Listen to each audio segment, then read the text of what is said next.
Percy the Park Keeper in One Snowy Night by Nick Butterworth.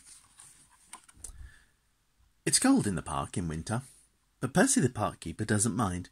He puts on his warm coat and his big scarf, and he wears 2 pairs of woolly socks inside his Wellington boots. Percy likes to be out in the fresh air. In the middle of the park there is a little hut, and this is where Percy lives. When it gets too cold to be outside, Percy goes into his hut, where it's cosy and warm. The animals who live in the park all know Percy's hut, and every day he shares his lunch with them. One winter's night it was so cold it began to snow. Great big snowflakes fell past the window of Percy's hut. "Brr," said Percy, "I think I'll need an extra blanket tonight." He made himself some hot cocoa and he got ready for bed. Suddenly Percy heard a tapping sound. There was somebody at the door. Now who could that be at this time of night? Thought Percy. He went to the door and he looked out.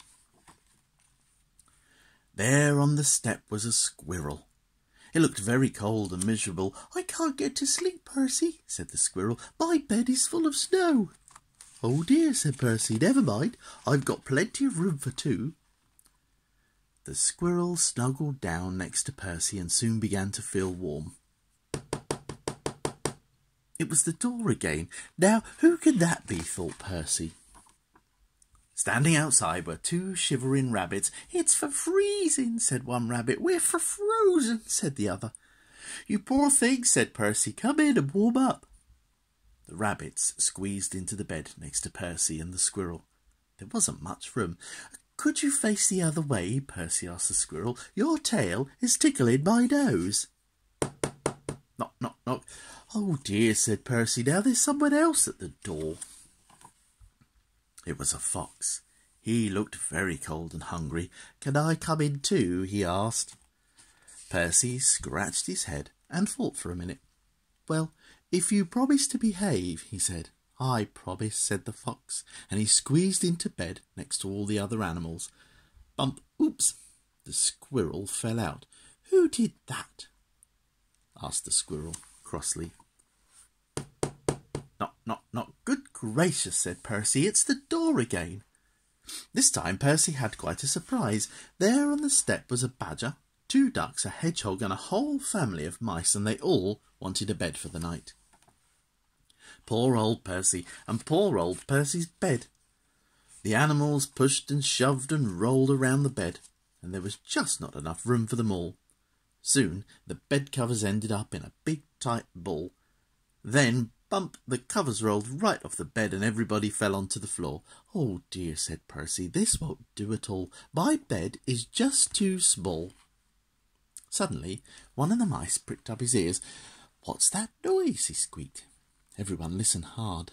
Now they could all hear it. There was a scratching, scraping sound. It seemed to be coming from underneath them. "There's something moving under the floor," whispered Percy. The animals looked frightened and the mice all started to squeak at once. "Oh dear, what can it be? It might be a monster with fierce claws and sharp teeth." The noise grew louder and louder, and then one of the floorboards began to move. "Look out! It's coming up through the floor." Suddenly there was a loud creak. "Help!" cried the animals, and they all ran to hide. But Percy wasn't frightened. He started to chuckle, and then he laughed out loud. A small dark head was sticking up through the floorboards.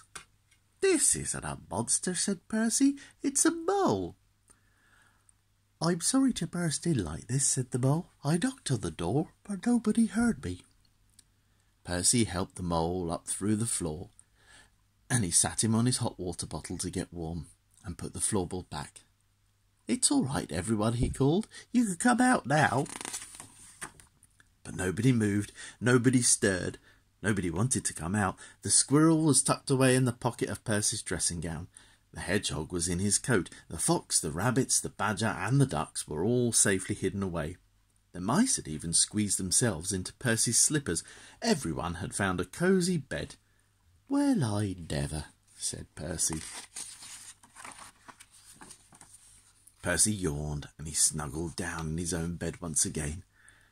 "That's better. "Now I've got plenty of room," he said, "and a little to spare for a mole."